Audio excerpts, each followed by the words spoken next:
as we talked, the consequential journalism has not been possible without the cooperation of knowledgeable and courageous people who have been willing to discuss and share important information in the public interest, often at great risk. Cultivating and protecting those sources of information, as we discussed earlier, go to the heart of what we do. And we are indeed fortunate today to have two guests who are all too familiar with the stakes of that mission and also the inherent risks. Eric Lichtblau's work on Russia's interference in the 2016 election, and prior to that, reporting on the disclosure of the post 9/11 warrantless surveillance program, yielded two Pulitzer Prizes for the New York Times. And that work relied heavily on confidential sources. Eric will discuss his approach to source development and how that effort has changed so much in an era of unprecedented government scrutiny. Jesselyn Radack, as director of the Whistleblower and Source Protection Program, has represented several national security and civil liberties whistleblowers, names who are very, very familiar to everybody in this room, Edward Snowden among them. And more than that, Jesselyn knows what journalists should consider, or what we all should consider, in dealing with potentially vulnerable sources. So with that, I'll turn it over to you, Eric, if you want to begin, and Sure. and then we'll go to Q&A after a short talk. Thank you very much.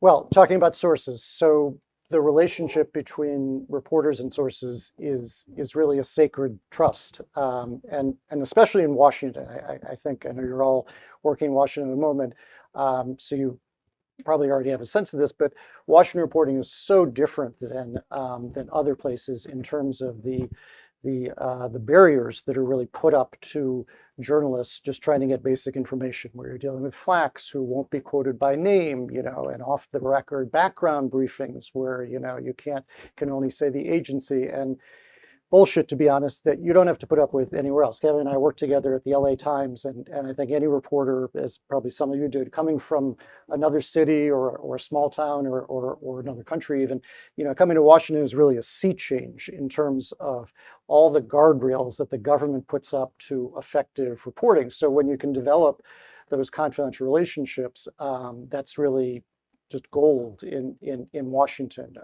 and it's something that has to be valued and protected. And unfortunately, it's not terribly protected in Washington. You may have already discussed this earlier, but the irony that in Washington, where confidential reporting is the most important place, it's the only place out of 50 states, I believe 49 have reporter shield laws or some version of them. The federal government does not.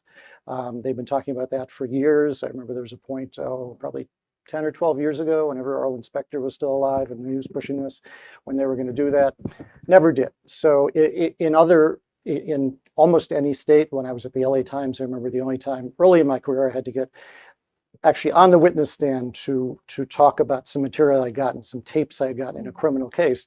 And I was on the stand and off in about 30 seconds because that fell under California shield law. You don't have to disclose your source. Thank you for coming. Goodbye. In the federal government, though, in with such sensitive reporting, often involving national security, potentially classified material, or at least material the government wants to claim is classified, the stakes are so much higher, but the protections are not only lower but non-existent. And we've had several court cases over the last probably 15 years now, which not only haven't recognized a reporter's privilege, but have suggested there is no such thing as a reporter's privilege, despite that little thing about the First Amendment in the Constitution. And so you use the common sense methods that you can to protect that confidentiality. You use Signal and you use WhatsApp. We don't use flower pots as much as they did in All the President's Men, but occasionally you will meet in person or sort of, arrange on a street corner or something like that without any electronic method, because the truth is that the government, when it wants to, can at least track the trail. They may not be able to get to the substance of say, a text exchange or a phone call, but they can present the metadata, the electronic record of whom you contacted and when, and then piece those together. And it's really difficult to stop them from doing that when they really want to. I've been in that situation now, a number of times, as recently as a couple of years ago, when we found out that the Trump administration had gathered the electronic records from one of our 2016 election pieces when I was still at the Times. And in fact, Merrick Garland under Biden had continued that secret order for a time period, which was surprising, because certainly Trump, it was seen as kind of blatantly political. He wanted to know who was talking about the investigation into him. And he had Jeff Sessions, who was kind of his lapdog, signing those orders. Merrick Garland, that was a bit of a surprise, but it really shouldn't have been, because we've had, since 9/11, we're on the anniversary of 9/11, almost every administration really has taken aggressive means, and that includes not only the Bush 43, but the Obama administration, which brought a number of cases against reporters trying to reveal their sources, more than any of their predecessors. I think it was like twice as many. I think they brought 9 or 10 cases. One involving me, one involving Jim Risen, who couldn't be here today, was going to be here. And Jim was maybe a half step away from having to go to jail in contempt if he didn't reveal a source on one matter. That was not involving the NSA story that he did, but in the NSA story that I did, I was maybe 4 or 5 steps away. I didn't quite get quite as far as his. His was actually involving someone you represented. That was John Kerry. No, I'm sorry. Actually, it was Jeff not. Sterling. It was Jeff Sterling. Yeah, it was the prosecution of Jeff Sterling. Yeah, over that. So, but sort of one administration inherits those tactics from the one before them, and they're very hesitant to give back those tools. There are new AG guidelines that were put in place under Obama that are supposed to make it more difficult and more selective for the government to go after reporters. But of course, under Trump, he ran roughshod over those. We shouldn't be surprised. There were a number of, I mentioned the one involving stories in the 2016 FBI investigations, where they had this secret collection of data. And then even after that, I got sucked in, I guess now a year ago. The fallout from that, John Durham, who was the guy who Trump picked to investigate the investigators in the Russia investigation. I got wrapped into that, where I got subpoenaed by a defendant who Durham was prosecuting over, again, 2016 election stuff. So that was not it. And I wasn't a half step away from the prison decision, but I was a half step away from going into court to have to answer questions about a source, which is never comfortable. Luckily, that didn't end up happening in that case, but it's a sign of the climate and the times. So you take whatever precautions you can, but there aren't a ton of defenses, which I realize is not exactly encouraging. And there are not many defenses for the whistleblowers and sources, some of whom conceive themselves as whistleblowers, others who are accidental whistleblowers. They thought they were just telling the truth about something that was going on, and they didn't realize that they were blowing the whistle on something that was going to subject them to charges under the Espionage Act.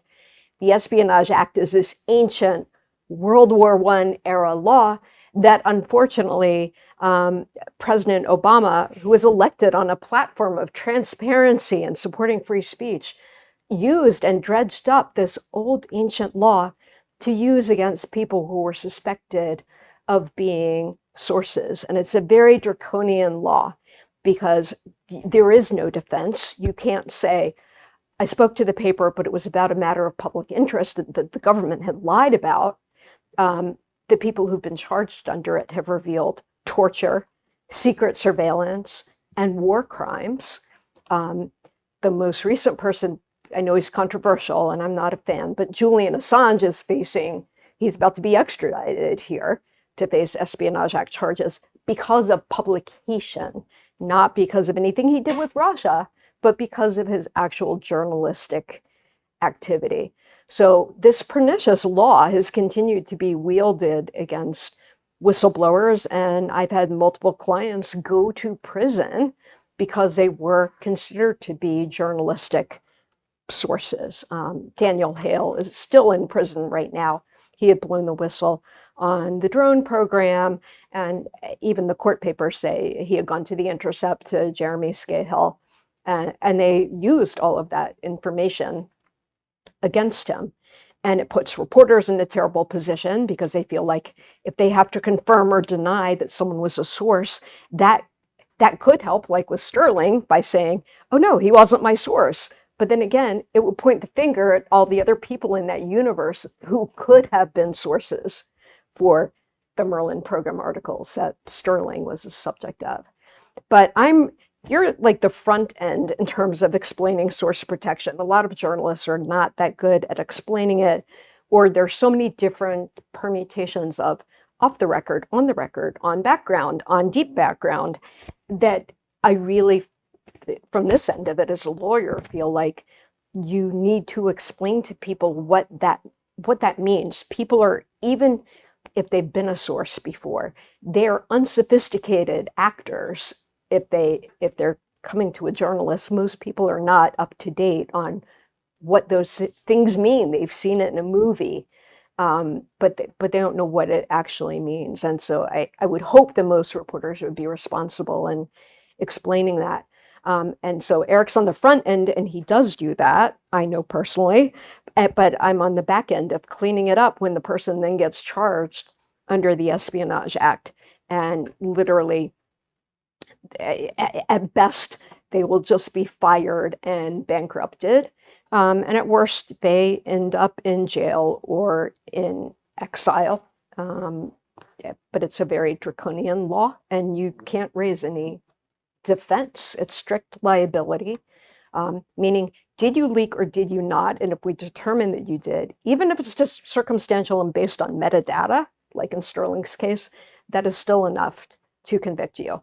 And unfortunately, not to slam certain papers, and I wish Jim were here so we could talk about this, but I've had 3 different people I represent face criminal charges because of failures of source protection that occurred at The Intercept.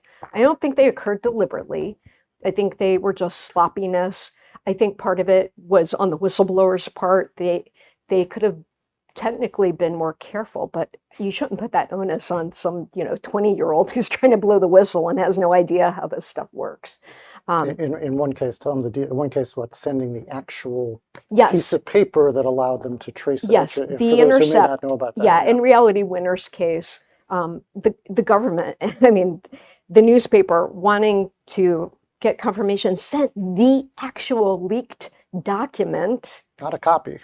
to the government, and the government immediately could tell from the metadata and the watermark and a bunch of other things most people wouldn't notice in that document, and a crease on the paper where she had folded it and put it in an envelope. They immediately knew it was Reality Winner, and she ended up in jail for about close to 5 years, longest sentence ever. She's out now, but still under very strict probationary terms. Can't travel, can't talk about what happened. I mean, there are a number of films that are coming out about her. So I watched the one with the FBI interview with Amanda. They turned her FBI interview into a Broadway play, and it won awards. But a lot of what she went through, a lot of the ordeal, she hasn't been able and probably will not ever be able to speak about fully. Sounds like a great musical. Let's do a show. Do some show tunes. Dun dun dun. Yeah. Well, we'll open it up to questions, but I also want to emphasize how fitting it is we're having this conversation on an anniversary like today, when we saw such an effort to to shut down things, and also abuses on behalf of the government in trying to reel in, some of what happened post 9/11. But anyway, I just wanted to make that remark. Let me get over here.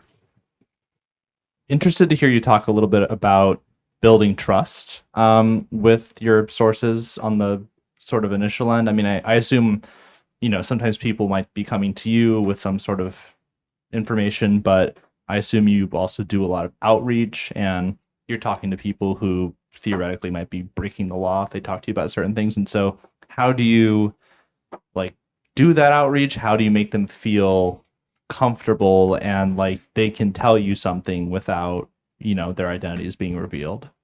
Right. Well, it is about building a rapport, and as you say, it can be either my reaching out to someone or developing a relationship, or on occasion, probably a minority of cases, someone coming to me. But it certainly goes both ways.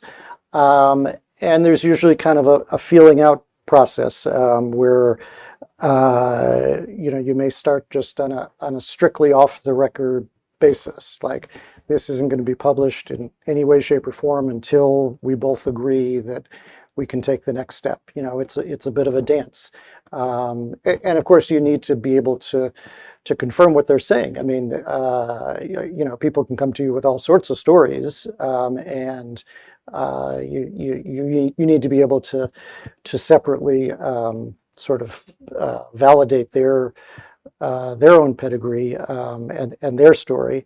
So that it's, in the most sensitive reporting, it's often a fairly drawn out process where you're just going kind of one step at a time and the next, and getting to a comfort level where you can use information and at least on a background basis, not attributed to anyone in any identifiable way, and also hopefully get documents. I mean, documents are, let's face it, much more valuable than even the most reliable of sources than their oral account. That's helpful. It's usually a way into a story, but documents have such more credibility in terms of being much more difficult for the government to refute. If you say that this happened, this program did this or whatever, and they say, oh, says who? Well, a background source said it. They can shoot that down. If you have documents showing it, that's much more difficult. So a lot of times you're using the sources to get to the documents. And there are all sorts of methods. Sometimes you have a cutout acting as a go-between to give the person some measure of protection. I once had the wife of a source who probably to this day doesn't know his wife was a source, talking about something sensitive where he had really been, a victim of the government. He was a government employee, a senior government employee, and he didn't want to go to the press, but so his wife did. So, they come in all shapes and forms. I was joking before that I can't confirm whether Jessica may or may not have been a source, but if you just Google some names, there were after 9/11. For those of you who don't know, Jessica was a whistleblower herself in the. You all are maybe too young to remember John Walker Lind, who was the what do we call him? The American Taliban. Was arrested not long after 9/11. Well, he wasn't even really arrested. He was more like captured and then sent to Guantanamo. Where we didn't do little things like due process with arrested. So Jessica was tortured. Right? He was actually tortured. Yeah, and then was ultimately arrested and prosecuted. But Jessica stood up at the Justice Department. Unfortunately, I didn't get this first scoop. Some guy named Isikoff, I think, she had this, as I recall, at Newsweek. But she said, hang on, you can't be doing this. We have due process and the Fourth Amendment and little things like that. He was an American citizen captured in Afghanistan. So anyway. But I had documents. I had emails. And you had documents, which is always better. So. Actually, to follow up, could you talk about that and you deciding to come forward? Yeah, the problem was I didn't want to be the story. I was glad to be a messenger, but I didn't want to be the message. And so I leaked to Mike Isikoff anonymously. He was at Newsweek at the time.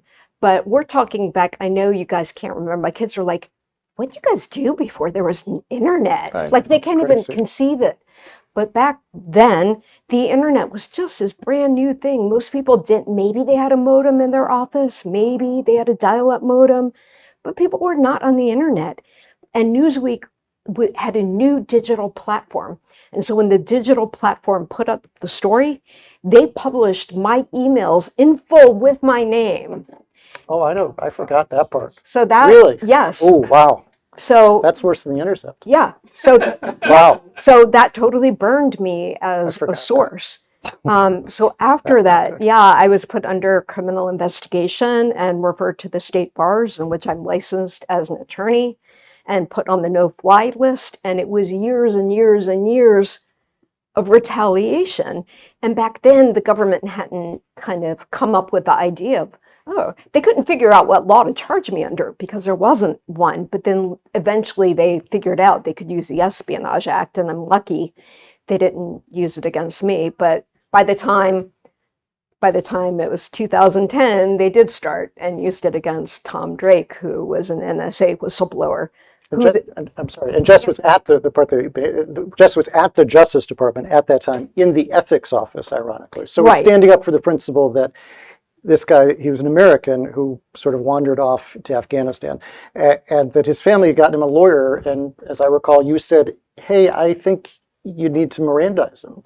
Right. Like and there's the a due process. Yeah. Exactly. Not only did they refuse to Mirandize him, they were lying to the court. They were like, we don't consider this guy an American, and we've turned square corners. And the Attorney General, Mike Chertoff, at that time was getting up and just saying his rights. No, it was John Ashcroft, actually, saying his rights have been carefully, scrupulously honored. And I'm like, in the ethics office, we're looking at pictures of this guy naked, blindfold, bound to a board, tortured, and starved. And so, you realize there's a total disconnect. And I resigned from the Justice Department and gave the pictures to Newsweek. Right after I resigned. Eleanor Mueller, I'm with Politico, and I was just wondering, as a baseline, what are measures we should be taking to protect sources beyond removing the metadata from documents? Right. Don't post names of Jesselyn Radack when you go on the web. Right. Well, I mentioned like Signal and WhatsApp. I mean, those are just sort of basic common sense things. The government can certainly get past those sometimes when they want. I would have the most sensitive conversations, have them in person, not over the phone, in case there's, a wiretap or a wiretap that could get them the substance of those conversations, or even again the metadata with the record showing.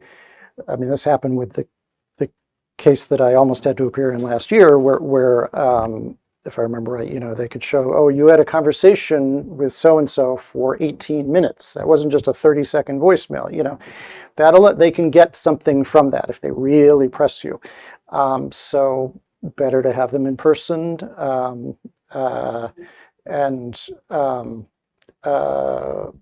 you use electronic stuff only as sort of a last resort. I know that's not all that reassuring. Right, exactly. It's like Watergate time. Meet in person, pay in cash, Yes. burn our phones. Underground parking garages. Yeah.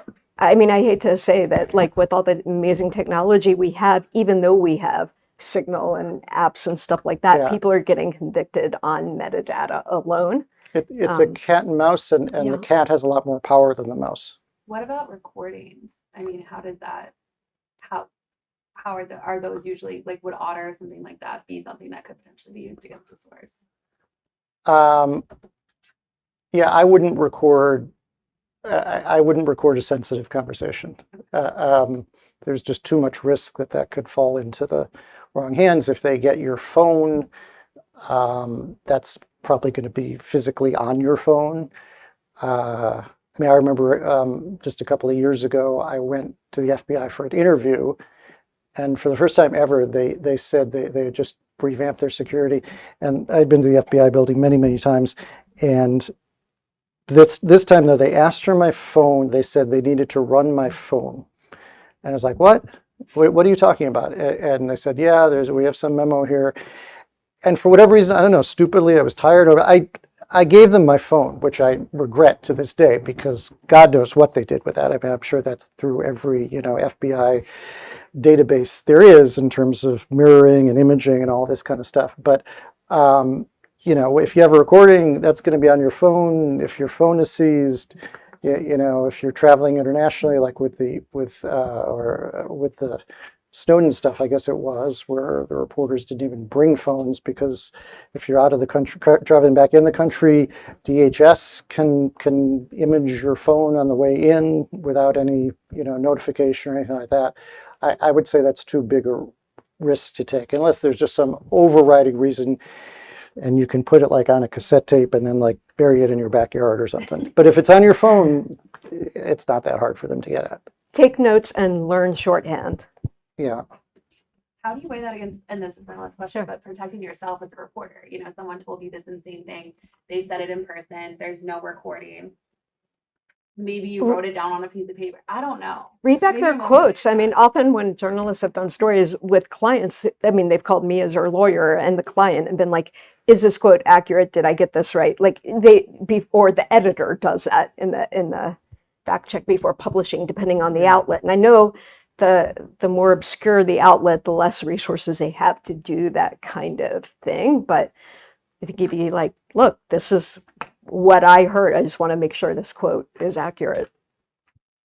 Yeah, I mean, and that's where you're also going to go to other sources to try and corroborate what you're hearing from the first source. And that's also where the documents become so critical. You can't always get documents to offer a written corroboration, but it's a huge help when you can. Hi, hello. Oh, okay. Yep. Hi, I'm Matthew Choi with the Texas Tribune. I wanted to ask a little related to Eleanor's question. How do you develop trust of sources that they're not going to, go behind your back and tell people when you're doing that initial outreach, that they're not going to go behind your back and tell people, hey, so-and-so just reached out to me. They're stupid around. How do you get them to shut their mouths to others? Yeah, I mean, I certainly ask them, hey, this is a sensitive story. Can we just keep this between us now? Don't let anyone know. But I've been burned. I think most reporters have probably been burned in that way, where someone, mentions it to someone else intentionally or maybe just out of carelessness. Look at it's not exactly analogous, but what Justice Alito did with the ProPublica, but who was the ProPublica was doing the original reporting. Yeah, so they had this. That's where you're going through the rigmarole of the formal press office, and here they give you this long list of questions for Alito. Not only doesn't he give him a response, but then he goes to the Wall Street Journal. That's the Washington press game, where they're going to try and use that to their advantage. There's always that risk that they may go somewhere else. You try and develop a relationship of some trust, where you each have some stake in the game, and maybe that's less likely. I just want to kind of wondering if you could talk about the evolution inside DOJ and the Bureau about talking to reporters. There was an era when Comey was director when he would talk to reporters, and famously, right, Devlin ended up speaking to Andrew. So there's obviously been times inside the Bureau and that has been a thing. Yeah. And it has kind of waxed and waned, and kind of where you see that now post the Bill Barr Justice Department. And then I have a second question for Jesselyn. Yeah, I agree that Comey's time was more open than most. Mueller was pretty pricklish. Comey, just by the virtue of the fact that he had these regular press gaggles, which hadn't been done in quite a while. I don't think Mueller ever did those. Louis Freeh. They tried to do it with Louis, but he wasn't a fan. Louis Freeh wasn't a fan before Mueller. Yeah, I don't think Mueller ever did them. I don't think Chris Wray does them. He's become pretty press skittish, I think. Kevin might know yeah, better than I yeah, do. He's sort of always looking on his blind side there, especially with the Republicans coming after him. So look, as journalists, you love at least an open channel to the power brokers. And it, as you say, it does ebb and flow. I remember when I first came to Washington, it was late in the Clinton administration, and Janet Reno was then the Attorney General. And she used to have, Kevin was there also, every Thursday morning, she used to sit in the Bobby Kennedy room at this long wooden table, probably as long as this room, and she would take questions, and she hated doing it, clearly. She was just never happy to be there, but she thought it was important. I remember her talking about that. And she often would rarely make news, but it actually held a lot of, I think that really set a tone that, okay, the press is valued and we're going to have a pathway there. That stopped under Ashcroft, and it became really an adversarial relationship going through, certainly with Bill Barr, and on through there. So, I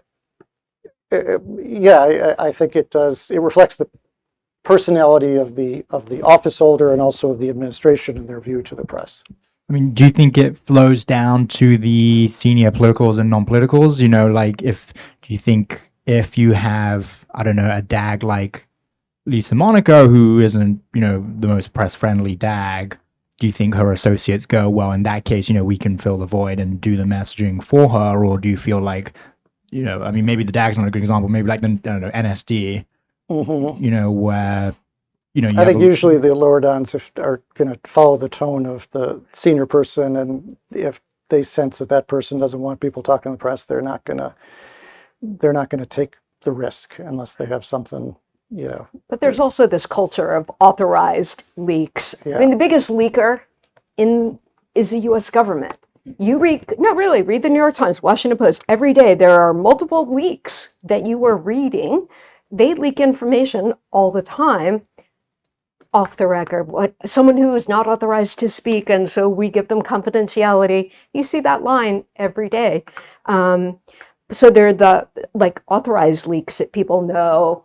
Oh, if a reporter learned about that, we wouldn't be upset. I know that from being inside the DOJ when Waco and Ruby Ridge and other controversial stuff was going on. Like, if they knew about all those kids being molested, that, would help this. But then they're unauthorized leaks, and those are the ones that they will go after with both barrels. And the AP for a while was refusing to honor those. If there was an on-background briefing, from the deputy assistant general or whatever, or the Pentagon undersecretary, the AP would walk out of the room. I don't know if they still are doing that or not. Do you know? Do they? Yeah, they'll protest. It's sort of a symbolic protest, but sometimes they'll actually walk out of the room.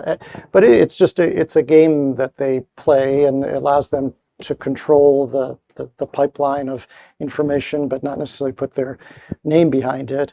But then occasionally there'll be comical screw ups where the transcript will come out and it will say, now, okay, this is everyone knows this is an off the record briefing only attributed to a senior administration official from Mr. Joseph Serenato or whatever, and his name will be in there, whatever. And oops, that made it into the transcript on congressional record.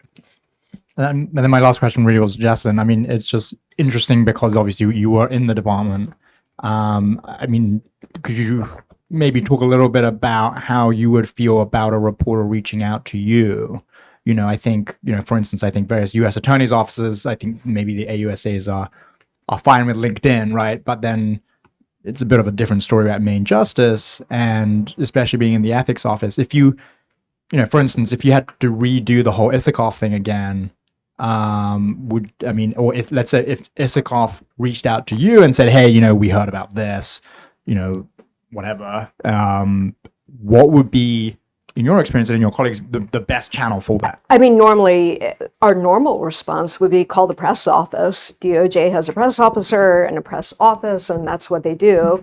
That would be my normal response. And it was an extraordinary situation because it was just all over, not only national, but international news. And I had this knowledge that I was having trouble living with just as a human, on a human being level, and being part of the ethics office and knowing that the first high profile terrorism prosecution after 9/11, that we were not turning over evidence to the judge that he had requested. He had requested all communication about Lynn's interrogation. My emails and the emails of another attorney named John DePue, who it turns out had also blown the whistle, but to a different news outlet. And we both had blown the whistle, and we both got in a lot of trouble for it. But it was one of those moments where it was like a big enough, what are we doing? We're breaking laws. I mean, we're certainly breaking U.S. anti-torture laws, but Geneva Convention and all sorts of international and tribunal law as well that our countries are signatories to. And criminal court And discovery. And, all sorts of things, well, yeah. yes, hiding discovery. Yeah. When Jane Mayers contacted me about things, she literally left a handwritten note on my doorstep. And she's like, "Hi, you probably don't know who I am, but I'm Jane Mayer, and I'm working with the New Yorker, and I'm trying to write an article on the American Taliban, and I'm just wondering if we could just chat about that. If you're, and I was like, whoa, okay. So I was like, wow, who does that? Who goes out of their way to do something like that? It was just a short note, but it was thoughtful and polite. And I'm like, Jane Mayer, of course I know who you are. And ended up communicating with her, and she ended up writing the piece that ended up completely tanking the John Walker Lind case because it brought out the torture and what had happened. And then she won the Polk Award for that article.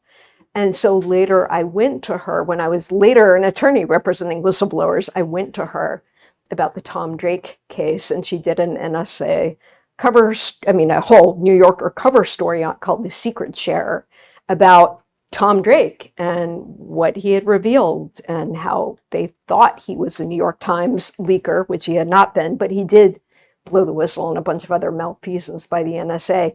And that ended up tanking the government's prosecution. He was facing 12 felony charges and pled guilty to a minor misdemeanor. So the press played a huge role. Hi, Joseph Choi with The Hill. Kind of jumping off that, I wanted to know what your best practices are. This would be a better question for Eric, but also for Jesselyn. There are thousands of government employees everywhere, and also, if you're investigating a private company, there's a million employees who work there. What is the process like to identify, the best person to talk to, the best person whom you feel will have the information you're trying to get a hold of, and getting in touch with them and kind of getting that whole process started?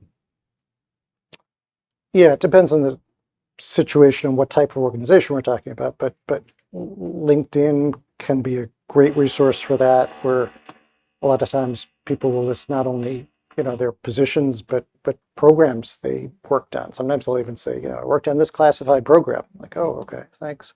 And a lot of times with with companies, well, again, depending on the situation, a lot of times the best sources are people who have just left an organization, because that allows them to speak at least a bit more freely. A lot of times they have NDAs, which can cause problems, but at least a little bit more freely than they would have while they were still in the office. So, you look at people who just gone from one office to the other, and if they were at an agency or organization or company you're interested in, that can be invaluable. Unions can be very helpful, and even within the government, some great sources, who were part of agency associations, because they have a real insider perspective on things. Unions at Fortune 500 companies. Trying to think of other avenues. Those are some that come to mind. I mean, sometimes you just the old-fashioned way and start just looking for addresses of people and calling home phones if you've seen a name somewhere that was relevant to something you're interested in. And to your knowledge, sometimes I'll see, sometimes I do look for, like on LinkedIn, employees who worked for a department, but a lot of times they end up, moving to another department within the federal government. Sure. And sometimes that stops me from pursuing that because I think, oh, they're still within the federal, they're still within the executive branch. Maybe they're less likely to speak on it, even if they're not in that department anymore. In your experience, does that make a difference at all if they're still in government? I think they're, yeah. I mean, ideally, if they're probably even more likely to talk if they've left the government completely. But I think as a general rule, if you've gone from agency A to agency B, they may be somewhat more likely to talk about agency A after they're gone. I mean, especially, you're looking for people who are on the outs a lot of the time with the power structure. I mean, those are the people who are most willing to talk because they did have something where that was causing friction or tension. They were, they may not necessarily be whistleblowers, but there was, an issue in dispute. And a lot of times, look, sources are talking almost out of desperation, like they've reached the end of their rope. Whether it's some grand constitutional issue or just sort of government fuck-ups or whatever, or they've been retaliated against, for something that is going wrong, and sometimes they've gone through the formal whistleblower process. Other times they may not have, but they're looking to the press as like a last resort.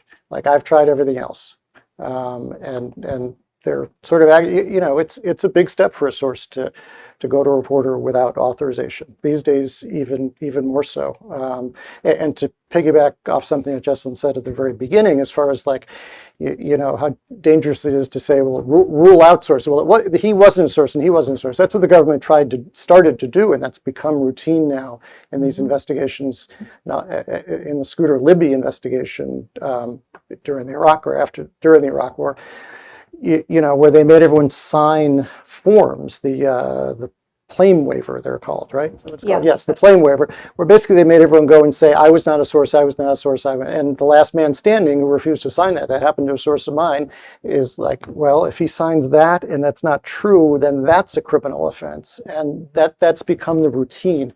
And you're in the position as a reporter saying, and once I did do this, but once I agreed, there was someone who was not a source for the story. He was an FBI agent, and he was about to lose his job and his security clearance because we had met somewhere, we had a mutual friend, and so we had had a conversation unrelated to it. It was about the Washington Nationals or something.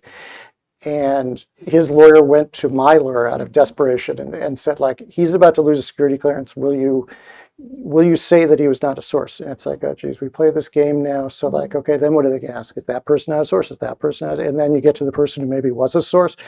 But so I thought long and hard about that and ultimately agreed to do it because I felt so bad. He was going to lose his job. He had little kids, and it was just the wrong place at the wrong time. But again, that's where the cat has all the power. Jim Risen made a different choice with Jeff Sterling and didn't, I get why he did it. I understand his reason. He refused to. He was refusing to go and say Jeff Sterling was not my source. Not a source. Yes, yeah. So it's very. It's perilous. Complicated. Yeah. And one last question, just on a practical sense, would you be able to describe what the first few bits of communication between you and a potential source or whistleblower looks like? I'm assuming you're not emailing them saying like, feel like whistleblowing anytime soon. yeah. Like, what does that look like? Yeah, it's still like Match.com. It's a lot like that. We're like, hey, what do you like to do after? Yeah. I would just. I've certainly left handwritten notes sometimes, like Jay Mara, but hey, I'm interested in this topic. I know that you work in this area. Could we just talk, just have a cup of coffee off the record or whatever? And you certainly get a lot of doors closed in your face. There's a lot of people who just won't take that risk, and I understand that. There's some people who are angry. I remember in the NSA story, this is, back in like 2006, 2007. I'm dating myself, but a guy was like literally slammed the door in my face. He's like, I have a job, I got a young kid, and just he's like looking out the door because I went to his house, because it was that important. Like, he was a key policymaker who was in the middle of all this, and then there's another one over that same story where this ended up in a book by someone who was a key person there, where he talked about lying to me. Like, so I met with Eric, with this reporter, and he asked me why I left the Justice Department, and I lied to him and said because I had little kids, and when in fact it was because he refused to participate in this illegal program. So it's like, oh, I knew he was lying. But that started off as just a, hey, would you like to grab a cup of coffee? After a while, they kind of get on to it's not just about a cup of coffee, which is sort of like Match.com again. Yeah. Match.com. One of the things you said made me think of 90% of the people I represent did try to go through internal channels to take care of whatever their concern was. And not only did the internal channels, including the Inspector General and these bastions that are supposed to be safe for whistleblowers, not only did they fail to remedy the problem, but then they turned around and started retaliating against the whistleblower by demoting them or transferring them or giving them bad performance evaluations after they'd had a stellar career. And so, again, a lot of them had already gone through this before they ever go to the press. And like you said, they're just exasperated. Yeah. Because sunshine is the best disinfectant, right? Louis Brandeis said that. Mm-hmm. And it's true. Having the fourth estate, having the media is going to bring a different kind of relief than going to Congress or trying to go to a judge or trying these other channels that are supposed to remedy stuff like this. Journalists can bring so much more to bear, including bad PR. And senior leaders have lied. I mean, James Clapper was heading the CIA and was asked, are you warrantlessly wiretapping people? No. So the NSA, or it was NSA, deputy maybe. NSA. Or He said something. He said no. Not wittingly. He said not wittingly. To Ron Wyden, yeah. Right. Yeah. Not wittingly. Not on purpose. It was a complete lie. So very senior level people. I mean, that was why I blew the whistle in Lynn's case, because the Attorney General, John Ashcroft, was just blatantly lying. Not just little lies, but huge lies. Like, we bent over backwards to afford him constitutional right. So.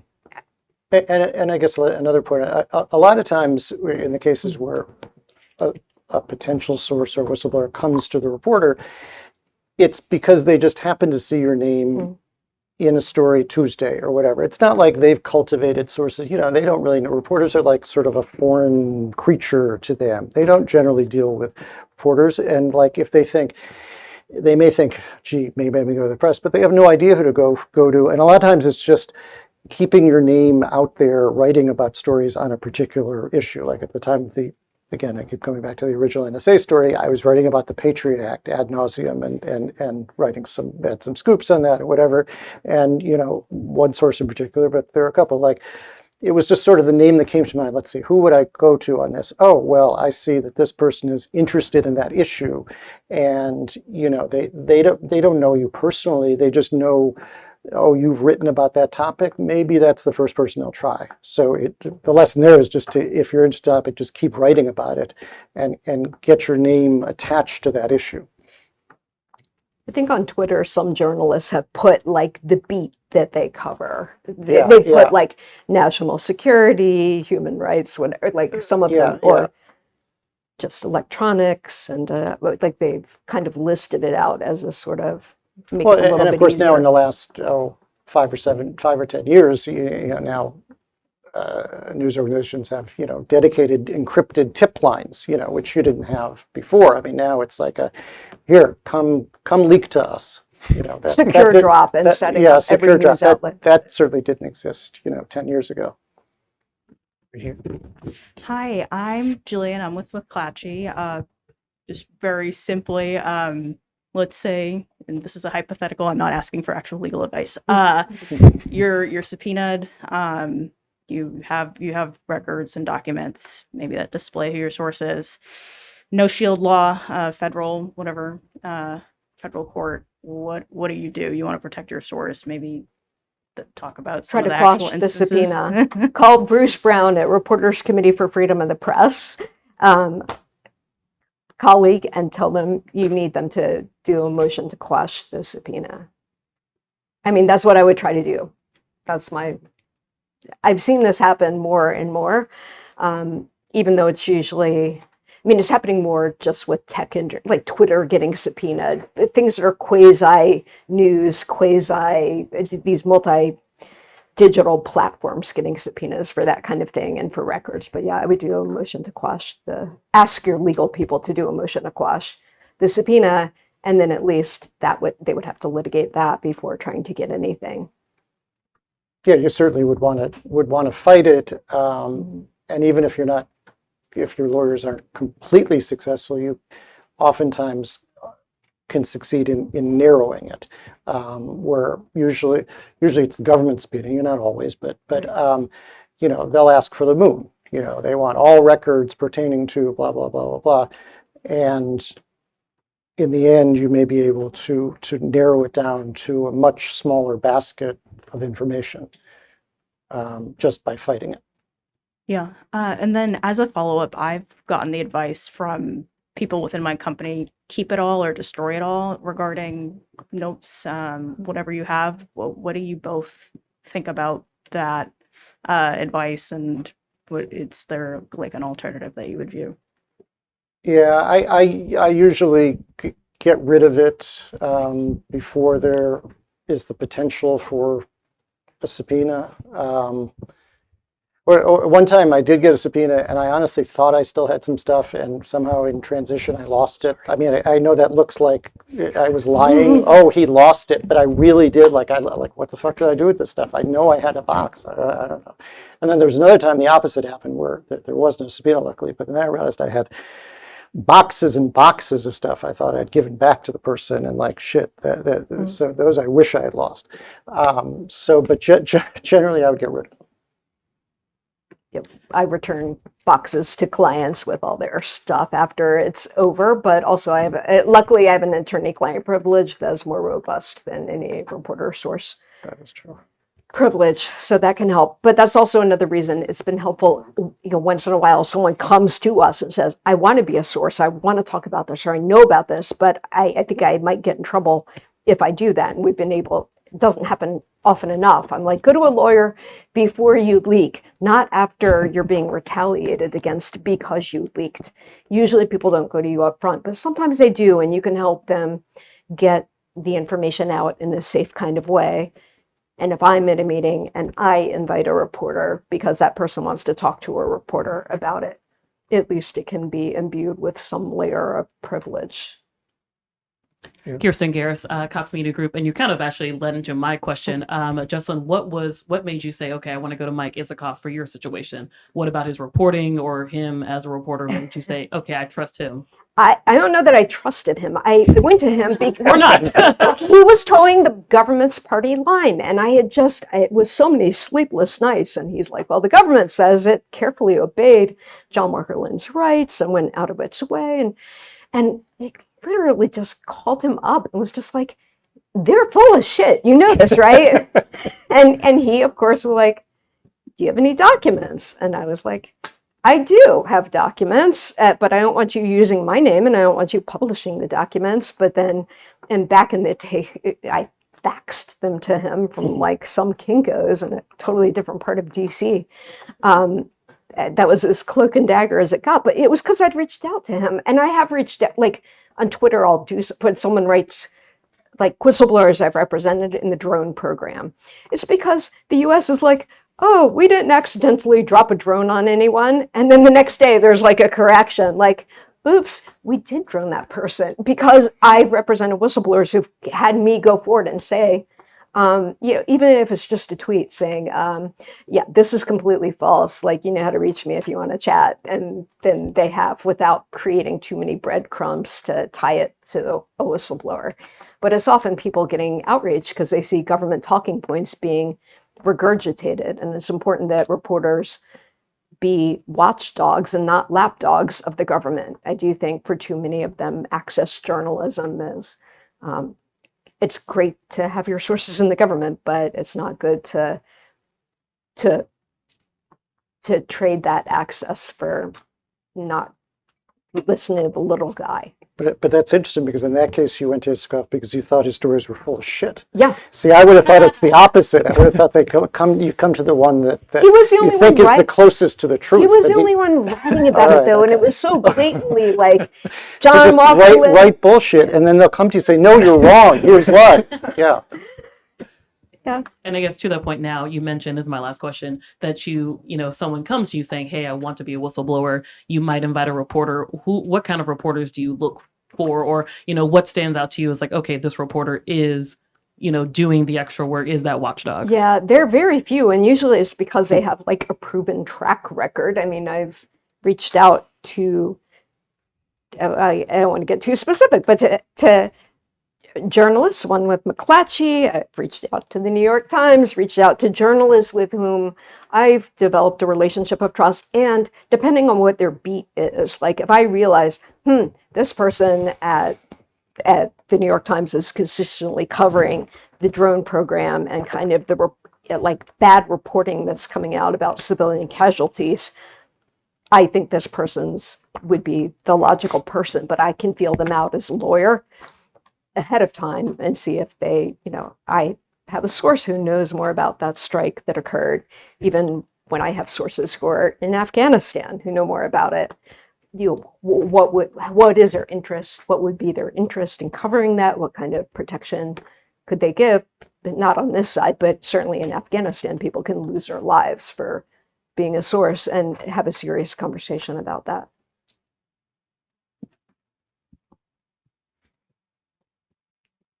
I have two questions. Number one is, if you were to change media outlets that you work for, and you get sued or subpoenaed or something over a story you wrote at your old outlet, what kind of is like the course of action you do with there? Can your old media outlet hand over the materials? Do they have responsibility to destroy it, or what's kind of the protocol there?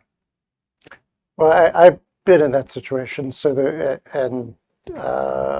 Times, after I left, did the right thing, and I believe this is, I don't want to say that's standard. Would every place handle it the same way? Maybe not, but they, not only represented me, they paid a lawyer.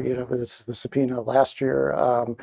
They paid a lawyer, I'm sure, a sizable amount of money to represent me, and so that I think that's the norm, is that even if you've left, they have a principle that they want to defend as well. It's not just about the reporter in that case. If they sort of, if let's say you're hypothetical there, if they just said, oh, screw it, Eric is gone or John's gone or whatever, we don't care, let's give them everything.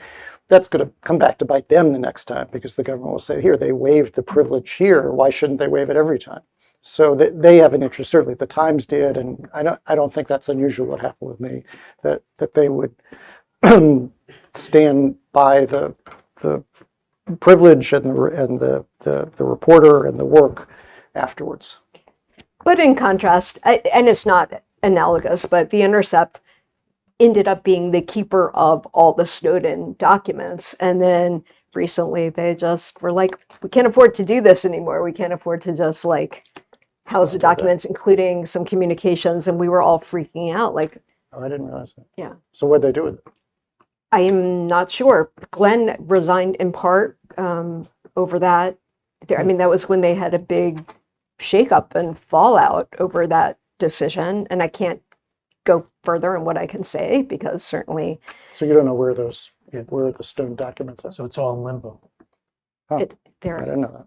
yeah. I mean, again, they're supposed to be experts at source protection, so I'm not sure what they I know, but it doesn't inspire Yeah. confidence when things like that happen. Are there pages that are folded that are creased from? I mean, he has asylum. He's in Russia. He's not coming back. He's happily married. He and Lindsay have 2 young children. He's living the best life possible you can live in Russia. He's kind of no, I mean, he's an indoor house cat. So I mean, no, really. Sorry. It's funny. Yeah. If you know Ed, Yeah. he's okay living this kind of circumscribed life. And at the same time, his partner from the US went over there, they got married, they're raising their family. He was able to publish a book, though, of course, the government went after and they knew they couldn't get pre-publication. They couldn't try to prevent it from being published. But the minute it came out, they immediately seized all the book sale money. But I think a lawyer had told him in advance, like, get a really healthy advance because the government will probably go after your profit. So I think he may have done that, but I can't. Go. Do you have another one? Yeah. Okay, Okay. Last question is, you mentioned metadata. You mentioned folded creases. I know in East Germany, they used to be able to track their typewriter font to like the specific typewriter. What are some other ways that the government can find the origin of a document that we might not be aware of? Some printers leave a certain watermark, and it's just a watermark to like what kind of printer and sometimes like, or where it's located. It may have just been in the data about like, oh, if you have a problem with this printer, do this. And the identification for the printer, some of that, you would never see it. It's not obvious, it's literally like a watermark or things that are not detectable. So I don't know if you would, but you have to be aware that that kind of stuff can happen. So you shouldn't send originals, make a copy and do your best to, some of them, if you hold up the paper, you can see, oh yeah, there's like a very faint logo of the agency on there that you would not normally notice unless you thought, but who would think to do that? Why would you think to? If it says NSA memo pad, obviously but Right. Or Jesselyn Radack at the top of the email. Yeah. The formatting of the documents. One precaution you or the reporter or the source can take is to, I've done this occasionally, like to just cut and paste and move the documents into a separate Word document because, look, I'm not a tech genius. I'm sure some of you can run circles around me, but in that original formatting, if it's a PDF or whatever, or a JPEG, whatever it is, if you can copy it out of that original document into a different format, that's 1 or 2 steps of insulation that you might not have otherwise. I'm sure that the FBI and the NSA have methods that we haven't even thought about to detect that sort of stuff. But, they look at how quickly or relatively quickly they found the kid in Massachusetts. They tracked the leak from, was it Discord? Was that where the Jack Massachusetts? Teixeira. Yeah, was that Discord that was on? Whatever that was on. It was. They have ways. They have ways of making you talk. Seeing no other hands, but I have a question I've been fascinated with. And it's in a case where you, and just chime in as well, in a case where you have the goods and based on whatever sources that you've used to get the information and you're ready to publish. Can you describe the lengths that which the government has gone to try to block the publication that many of your readers would not be aware of until well after the fact?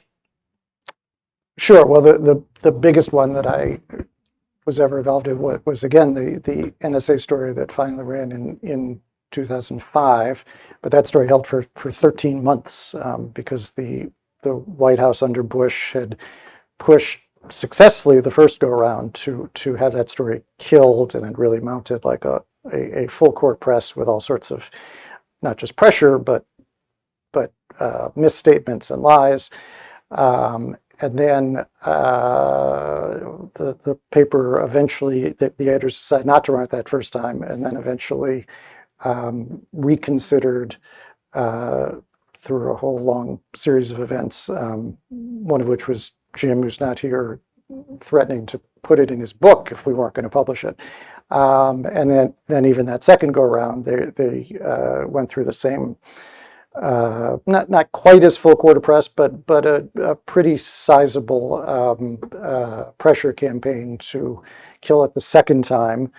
And there were, threats of legal action, invoking the Espionage Act. There'll be blood on our hands if there's another 9/11 because you ran this story. They finally, the last stop was to have the publisher at that time come down to meet with Bush himself, which is a pretty heavy deal. That doesn't happen all the time. So I guess I'm reconsidering that. I guess the second time around was just as much pressure as the first time because they had to meet with Bush. But we still published. A little late, but we still published. And just go ahead. Yeah, with me, I've had, where the government's like, you can't have, if you have anything that's classified, you are not authorized to have that. You don't have a need to know. And I'm like, and you don't know what kind of security clearances I have, and even on a limited basis to be able to review certain stuff. So I mean, again, it's more bluster. It's more people just saying stuff out loud, even if they have no legal basis, or just kind of like, you can't knowingly look at classified information. And I'm like, I'm not even going to debate it with them. I'm like, whatever. And just a quick follow-up. How much pressure does it put on sources who have cooperated with you during that period of time when nothing's happening? The story is, effectively stalled. What kind of pressure does that put on you? Are sources threatening to go elsewhere, shop information elsewhere, or? Oh, sure. No, I've been in that situation several times, and yeah, there's tremendous pressure because there's usually the editors resisting on the one hand, the sources getting antsy on the other, and certainly threatening to go elsewhere. With that NSA story, it was sort of amazing that it didn't appear somewhere else in those 13 months. But there were stories in the 2016 campaign where sources did go elsewhere because we took our time. And taking your time is not the worst thing in the world. I don't want to, you want to make sure you get it right, but it is a competitive business and you want to have it first. So there's a tension between taking your time and getting it right, or beating the competition, unfortunately. So there's tremendous pressure. And for the source, it's agonizing, because if you put your trust in a reporter and you're under criminal investigation or administrative investigation, even if you're under an investigation, the stress of that is ginormous, and you're seeing this as something that could possibly ultimately save you, bring sunshine to this issue, and then suddenly people will start paying attention and dominoes will start to fall. But during that time, you're losing sleep. You can't eat, you can't sleep. And I get totally on the reporter end. They need to double check the story. They need to check sources. They need to fact check. There've been New Yorker articles magazines obviously have a lot longer of a period where that goes on. And sometimes you're waiting months and months, not just like weeks or days. And it can be very agonizing. There are lots of unhappy sources at the end of the day. I mean, the Pentagon Papers, Daniel Ellsberg wasn't terribly happy with the Times. He had a falling out with the main reporter in that, and was pissed off about their handling of it. I think to the day he died. I mean, it wasn't. It wasn't like this, kumbaya. We're all on the same side. He was pissed off, and that happens. A fair amount, unfortunately. And then he also went to multiple outlets because he didn't trust that one would publish it. Yes. Anybody else? Well, I want to thank you both so much for a really informative session. I hope everybody thought as well as much as I did. I love to hear you guys go on and on for another hour or two. But thank you very, very much for sharing your time Thank and you. your experience. Thank you. Pleasure. Thank you. Good luck to everyone.